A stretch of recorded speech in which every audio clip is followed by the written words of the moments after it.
Hi everyone, welcome to global online. This is Ankita Sood. Paper one में आज हम teaching support system के most important questions आपके लिए लेकर आए हैं।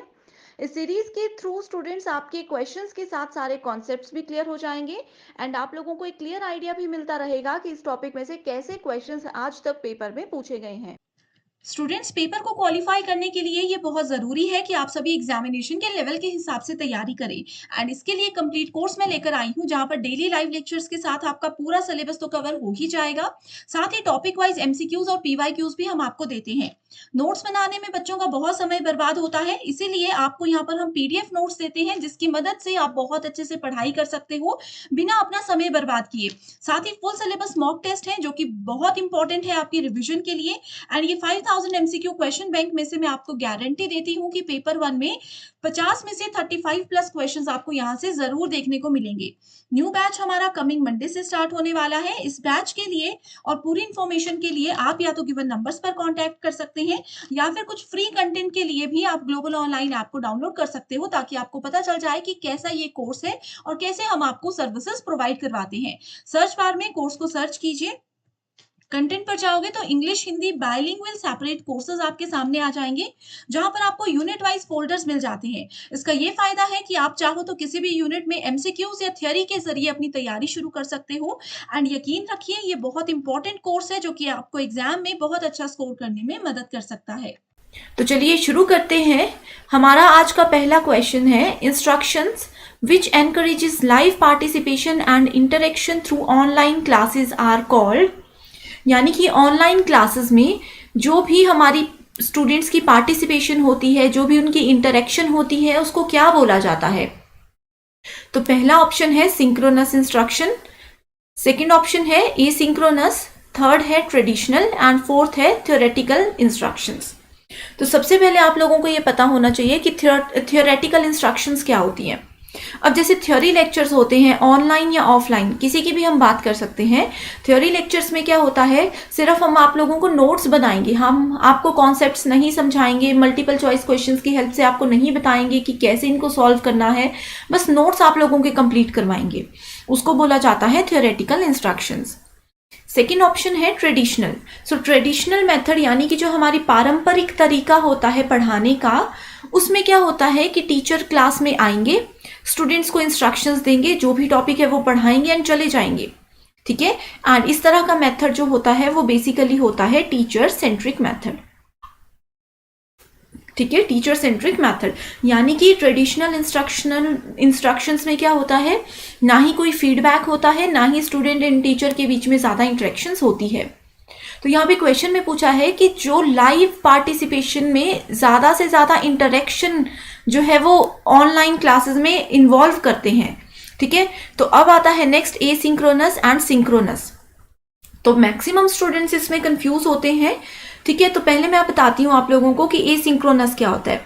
सो जो भी रिलैक्स हमारा शेड्यूल होता है, अब जैसे ये वाली वीडियो हमारी लाइव वीडियो नहीं है, ठीक है, तो ये क्या है, इसमें स्टूडेंट रिलैक्स है कि हमें क्लास जरूरी नहीं है कि एक फिक्स टाइम पे अटेंड करनी है।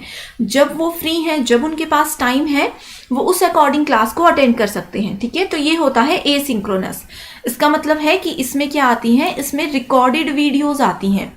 ठीक है, तो लास्ट जो होता है हमारे पास सिंक्रोनस इंस्ट्रक्शंस, ये होता है हमारा रियल टाइम रन से रिलेटेड। ठीक है, ये होता है रियल टाइम रन से रिलेटेड, यानी कि यहाँ पे हम लोग ऑनलाइन क्लासेस, यहाँ पे हम लोग लाइव क्लासेस की बात कर रहे हैं। ठीक है, अब जैसे पेपर वन की हमारी लाइव क्लासेस भी होती हैं, वहां पे क्या होता है, डायरेक्ट इंटरेक्शन होती है। ठीक है, आप लोग चैट पे हमें कुछ भी बोलते हो, हम उसका रिप्लाई करते हैं, उसको बोला जाता है सिंक्रोनस। ठीक है, इसमें जो भी स्टूडेंट होते हैं, जो भी टीचर होते हैं या फिर इंस्ट्रक्टर्स होते हैं, वो क्या करते हैं, सेम टाइम पे क्लास को अटेंड करते हैं फ्रॉम डिफरेंट लोकेशंस। ठीक है, सो यहाँ पे आपको ये याद रखना है कि जिधर भी लाइव पार्टिसिपेशन की बात आए, इसका मतलब है सिंक्रोनस की बात हो रही है। ठीक है, एंड जहां पे भी आप लोगों को टर्म नजर आएगी फ्लेक्सिबिलिटी, ठीक है, जहां पे भी फ्लेक्सिबिलिटी नजर आएगी, इसका मतलब है कि एसिंक्रोनस ट्रांसमिशन या एसिंक्रोनस इंस्ट्रक्शंस की हम लोग बात कर रहे हैं। ठीक है, ट्रेडिशनल का जो की पॉइंट है वो है कि ये होता है टीचर सेंट्रिक मेथड। ठीक है। थ्योरेटिकल थ्योरी तो आप लोगों को फिर पता ही है, ठीक है। सो इस क्वेश्चन का राइट आंसर है ऑप्शन नंबर 1। सेकेंड क्वेश्चन है हमारे पास असर्शन एंड रीजन से रिलेटेड। सो इस तरह के क्वेश्चन पेपर 1 में बहुत बार पूछे जाते हैं। सो इनके बीच में आप लोगों को पहले मैं बता दूं क्या करना है। रीजन से पहले आपने बिकॉज अपनी तरफ से ऐड कर देना है, ठीक है। अब देखते हैं इसको कैसे सॉल्व करेंगे। असर्शन बोलता है कि students can access to information from anywhere and anything they want, ठीक है। कहीं से भी कभी भी कोई स्टूडेंट इंस्ट्रक्शन को एक्सेस कर सकते हैं, ठीक है। कहीं से भी कभी से भी सीख सकते हैं। दूसरा आता है रीजन, क्योंकि mobile learning help to overcome the physical constraints of classroom and acquired mobility. तो यहाँ पे ये बोला गया है कि ये क्यों पॉसिबल है, क्योंकि हम लोग मोबाइल यूज कर रहे हैं, मोबाइल लर्निंग यूज कर रहे हैं, ठीक है। सो आप लोगों को ये स्टेटमेंट सेलेक्ट करनी है। Both A and R correct, ठीक है। यहाँ पे बोलते हैं कि असर्शन और रीजन दोनों करेक्ट है, एंड जो आर है, जो रीजन है, वो असर्शन की एक बिल्कुल करेक्ट एक्सप्लेनेशन है। ऑप्शन नंबर 2 बोलता है कि आर और ए दोनों करेक्ट हैं, लेकिन जो रीजन है वो इससे मैच नहीं कर रहा, वो इसका करेक्ट रीजन नहीं हो सकता। ऑप्शन नंबर 3 बोलता है ए जो है वो करेक्ट है लेकिन आर गलत है। यहाँ पे ये बोला गया है कि स्टूडेंट कहीं से भी पढ़ सकते हैं, लेकिन इसमें मोबाइल का कोई रोल नहीं है। Next option is A is incorrect and R is correct, ठीक है। यानी कि स्टूडेंट कहीं से भी कभी भी नहीं पढ़ सकते, लेकिन मोबाइल जो है वो एक फिजिकल कंस्ट्रेंट को ओवरकम करने में हेल्प करती है। तो यहाँ पे बोला गया है कि ए इनकरेक्ट है और आर जो है वो करेक्ट है। तो एक बहुत ही इजी क्वेश्चन है, आप लोग इसको रिलेट कर सकते हो इसी मेथड से जो मैंने आप लोगों को बताया। यहाँ पे बिकॉज ऐड करना है, ठीक है। तो देख सकते हो कि स्टूडेंट कभी भी पढ़ सकते हैं। अब आप लोगों ने देखा होगा कि ऑनलाइन क्लासेस पे ही मेजरली फोकस किया जा रहा है आजकल, ठीक है। तो स्टूडेंट कभी भी कहीं से भी पढ़ सकते हैं अगर उनके पास मोबाइल है, ठीक है। So option number 1 is the right answer, ठीक है, कि आर जो है वो ए की करेक्ट एक्सप्लेनेशन है। तो यहाँ पे अगर हम बात करें मोबाइल लर्निंग की, इसका मतलब है we are talking about e learning, ठीक है। यानी कि हम लोग इलेक्ट्रॉनिकली इंटरनेट और डिजिटल मीडिया के थ्रू क्या कर रहे हैं, पढ़ रहे हैं, कुछ सीख रहे हैं। Next question is again assertion and reason. So assertion यहाँ पे बोलता है कि in conventional method, so conventional को बोला जाता है traditional method. In conventional method of teaching teacher carries too much responsibility, यानी कि टीचर जो है वो बहुत ज्यादा जिम्मेदारी लेकर बैठ जाते हैं किसी स्टूडेंट को पढ़ाने की, ठीक है। किसी भी क्लास में स्टूडेंट को पढ़ाने की, to make sure everything they are teaching is understood by the students. यानी कि वो इतना अपने सिर पे बोझ ले लेते हैं, इतनी जिम्मेदारी ले लेते हैं कि जो हम पढ़ा रहे हैं, जिस तरीके से हम पढ़ा रहे हैं, वो स्टूडेंट को समझ आना चाहिए। सो उसका रीजन ये बताया गया है कि conventional method of teaching is all about memorisation and recitation. So memorisation and recitation का मतलब होता है सिंपल इसको याद रखना या फिर उसको रट्टा मारना। तो ट्रेडिशनल मेथड का मीनिंग मैं आप लोगों को बता चुकी हूं, तो आप लोग यहाँ पे इसको रिलेट कर सकते हो कि क्या ट्रेडिशनल मेथड में, कन्वेंशनल मेथड में सचमुच में चीजों को याद करवाया जाता था या नहीं करवाया जाता था, ठीक है। सो आप लोगों ने अगर अपने पेरेंट्स से कभी बात की होगी, उनसे ये सुना होगा कि उस समय पे काफी स्टूडेंट्स ऐसे होते थे जो कि मैथ्स के क्वेश्चंस एज इट इज याद करते थे, ठीक है। यानी कि ट्रेडिशनल मेथड में वो मेमोराइजेशन एंड रेसिटेशन यूज किया करते थे, ठीक है। सो इस अकॉर्डिंग हमारा राइट आंसर होगा option number 2, that is A and R दोनों करेक्ट है, एंड जो आर है वो ए की करेक्ट एक्सप्लेनेशन है। Next question is teaching aids are important because. So teaching aid का मतलब होता है कुछ ऐसी सामग्रियां, कुछ ऐसी चीजें जो कि टीचिंग में यानी कि पढ़ाने में किसी पर्टिकुलर टीचर को हेल्प करती हैं।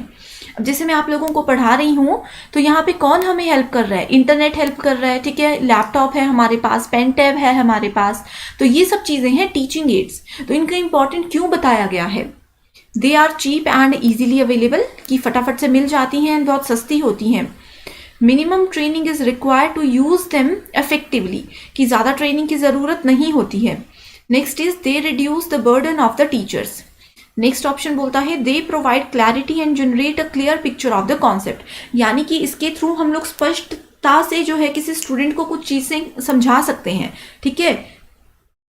तो आप लोग अब सभी ऑनलाइन पढ़ रहे हो, ठीक है, तो अगर हम ऑनलाइन टीचिंग एड की ही बात करें यहाँ पे, तो भी आप लोग इस क्वेश्चन को इजीली सॉल्व कर सकते हो। तो क्या ऑनलाइन टीचिंग सस्ती है? नहीं है, इजीली अवेलेबल नहीं है, ठीक है। दूसरा आता है कि इसमें ट्रेनिंग की कम ज़रूरत पड़ती है, ये ऑप्शन भी बिल्कुल गलत है। कई टीचर्स ऐसे हैं जिनको नॉलेज बहुत है, ऑफलाइन वो बहुत अच्छा पढ़ाते हैं, लेकिन उनको लैपटॉप यूज़ करना नहीं आता, वो इंटरनेट एक्सेस नहीं कर सकते, या फिर उनके पास ये सब फैसिलिटीज़ नहीं है। ठीक है, तो इसमें बहुत ज़्यादा ट्रेनिंग की ज़रूरत पड़ती है। दे reduce the burden of the teacher, बिल्कुल गलत है, इससे बर्डन बहुत बढ़ जाता है। ठीक है, टीचिंग एड से बर्डन कई बार बहुत ज़्यादा बढ़ जाता है। एंड इसके थ्रू क्या होता है, ये हमें क्लैरिटी प्रोवाइड करवाते हैं एंड क्लियर पिक्चर प्रोवाइड करवाते हैं एक कॉन्सेप्ट की। तो वो कैसे करवाते हैं, जैसे मान लीजिए कि कोई चीज़ मैंने आपको समझानी है, तो अगर हम डायग्राम को यूज़ करते हैं, या फिर अगर मैं आप लोगों को मैप के थ्रू किसी चीज़ को समझाना चाहती हूँ, तो वो टीचिंग एड्स है।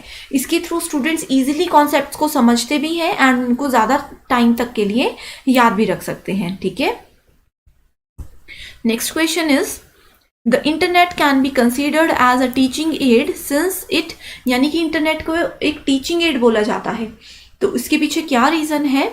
Acts as a mean of transmission of visual, auditory and audio visual teaching and learning resources. ठीक है, तो यहाँ पे यही बोला गया है कि ट्रांसमिशन का मतलब होता है एक जगह से दूसरी जगह पे किसी चीज़ को लेकर जाना। ठीक है, अब जैसे इन्फॉर्मेशन है या फिर कोई भी नॉलेज है, अभी मैं आप लोगों को कुछ नॉलेज दे रही हूँ, कुछ इन्फॉर्मेशन दे रही हूँ, तो उसको एक जगह से दूसरी जगह पे पहुंचाने को बोलते हैं ट्रांसमिशन। तो विजुअल, ऑडिटरी यानी कि सिर्फ आवाज़, ऑडियो विजुअल जैसे कि अभी हम इंटरेक्ट कर रहे हैं, तो क्या इसके लिए इंटरनेट हेल्पफुल है, इसके लिए इसको टीचिंग एड में इंक्लूड किया गया है। सेकेंड ऑप्शन बोलता है plays an important part in interpersonal communication between student as well as the teacher, यानी कि एक स्टूडेंट एंड एक टीचर अगर इंटरेक्ट करना चाहते हैं, आपस में क्या करना चाहते हैं, बातचीत करना चाहते हैं, तो इंटरनेट उसमें बहुत एक अच्छा रोल प्ले करता है। नेक्स्ट है both A and B, none of the above. तो यहाँ पे आप लोग देख सकते हो कि जो इंटरनेट है उसकी हेल्प से हम इंटरेक्ट कर सकते हैं, स्पेशली अगर लाइव क्लास चल रही हो तब तो बहुत ही अच्छे से इंटरेक्शन हो सकती है। ठीक है, तो यहाँ पे राइट आंसर होगा ऑप्शन नंबर 2। हमारा अगला क्वेश्चन है असर्शन एंड रीजन। ठीक है, सो असर्शन बोलता है कि teaching ads make lessons more enjoyable, clear and comprehensible for all the students, यानी कि जितने भी स्टूडेंट्स हैं सबके लिए क्या होता है, एक इंजॉयबल मेथड है ये टीचिंग एड्स को अगर हम यूज़ करते हैं।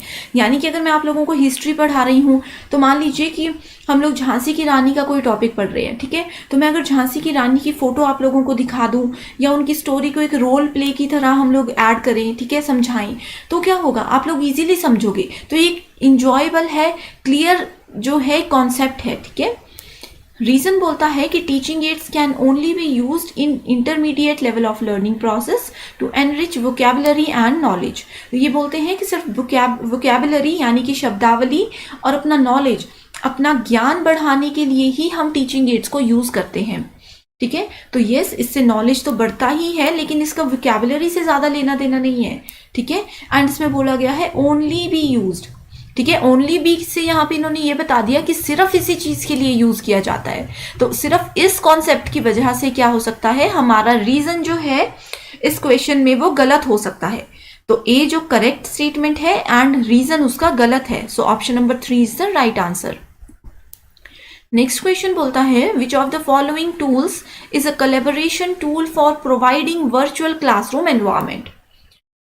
ठीक है, a lab, a view tutorial and a learner.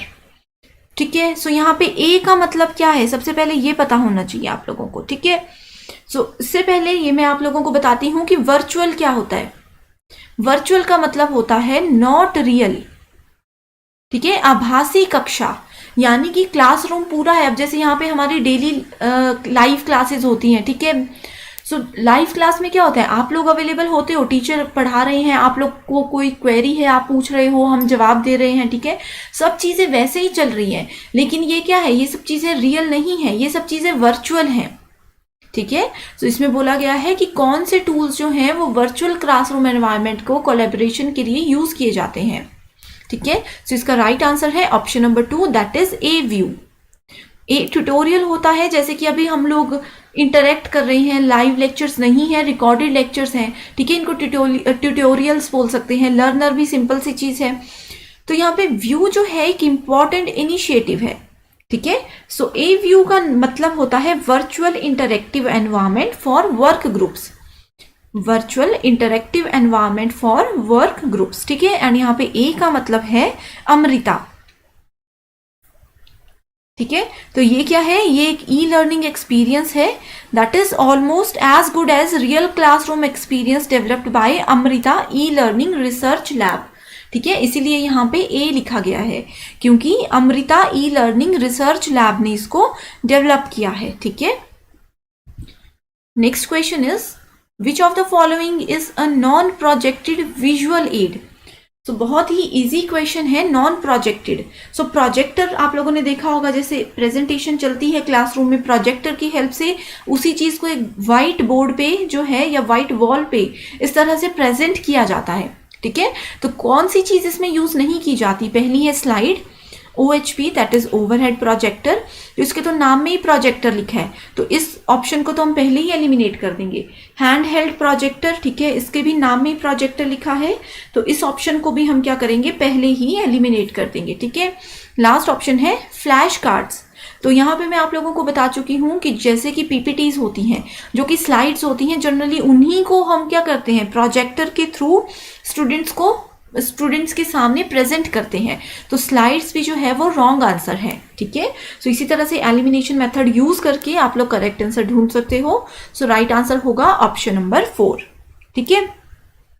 तो यहाँ पे आप लोगों को पता होना चाहिए कि फ्लैश कार्ड्स क्या होते हैं, ठीक है। फ्लैश जो होते हैं ये एक ब्रीफ विजुअल मैसेजेस होते हैं जो कि एक पोस्टर बोर्ड पे यूज किए जाते हैं, ठीक है। एंड इसके थ्रू भी हम प्रेजेंटेशन दे सकते हैं, लेकिन क्या होता है कि प्रोजेक्टेड एड नहीं है। Next question is the following teaching aids can be used by a teacher in the classroom as a live interactive device, ठीक है। सो ये ICT जो यूनिट है उसके पॉइंट ऑफ व्यू से भी बहुत इंपॉर्टेंट क्वेश्चन है, ठीक है। सो लाइव क्लासरूम के लिए कौन कौन सी चीजें यूज की जा सकती हैं एक टीचर के द्वारा। तो पहला है email, Skype, online chat, teleconferencing, Facebook and blog. तो यहाँ पे अगर टीचिंग की बात कर रहे हैं, ठीक है, टीचिंग की बात कर रहे हैं तो फेसबुक पहले ही डिलीट हो जाएगा, फेसबुक के थ्रू तो कोई टीचर नहीं पढ़ा सकते, ठीक है। ईमेल भी डिलीट हो जाएगा क्योंकि ईमेल भी जो है उसके थ्रू भी हम लाइव क्लासेस और ये सब चीज़ें नहीं कर सकते, इसके थ्रू हम सिर्फ मैसेजेस या फिर कोई इंफॉर्मेशन या फिर कोई फाइल को शेयर कर सकते हैं, ठीक है। नेक्स्ट आता है हमारे पास ब्लॉग। सो ब्लॉग जो होते हैं वो भी एक ऐसा साइट है जिसपे हम लोग लाइव इंटरेक्ट नहीं कर सकते, तो इसको भी हम एलिमिनेट कर देंगे। तो राइट आंसर होगा हमारे पास B, C and D। So option number 2 is the right answer. So next question we have is, in which of the following subjects role playing can be mainly useful for teaching? So role play जो होते हैं वो कौन से type में use किए जाते हैं, ठीक है। सो रोल प्ले का मतलब होता है कि किसी की भूमिका निभाना। जैसे मैंने आप लोगों को बताया कि अगर हम लोग झांसी की रानी का चैप्टर पढ़ा रहे हैं तो हम एक रोल प्ले करेंगे कि किसी स्टूडेंट को झांसी की रानी बना देंगे, ठीक है। एंड उनके साथ क्या क्या हुआ था, उनकी एग्जैक्ट स्टोरी क्या थी, उसको थोड़ा सा हम लोग जो है फटाफट से एक रोल प्ले के थ्रू स्टूडेंट्स को समझाएंगे। तो इससे क्या होगा, स्टूडेंट का इंटरेस्ट भी जागेगा हिस्ट्री एंड इस तरह की चीज़ों में। एंड इसके अलावा क्या होगा कि वो अच्छे से समझ पाएंगे एंड लाइफ टाइम के लिए ये चीज़ें याद रहती हैं, ठीक है। तो ऑप्शंस आर हिस्ट्री में हम ये चीज़ें कर सकते हैं, मैं आपको हिस्ट्री का ही जनरली एग्जाम्पल दे रही हूँ, ठीक है। साइंस सब्जेक्ट्स, तो साइंस में जो है वो रोल प्लेज यूज नहीं किए जा सकते क्योंकि उसमें केमिकल्स और प्लांट्स इन सब चीज़ों की बातें होती है। तो थोड़े लेवल पे हम कर सकते हैं बट मेजरली नहीं कर सकते, ठीक है। Mathematics not possible. लैंग्वेजेस में भी ये चीज़ें थोड़े लेवल पे यूज हो सकती हैं बट उससे ज़्यादा नहीं। तो रोल प्ले के लिए जो राइट आंसर है वो है हिस्ट्री, ठीक है। सो ये है हमारे आज के 10 questions. So that's all for today. I hope you like the session. Thank you so much for watching this video.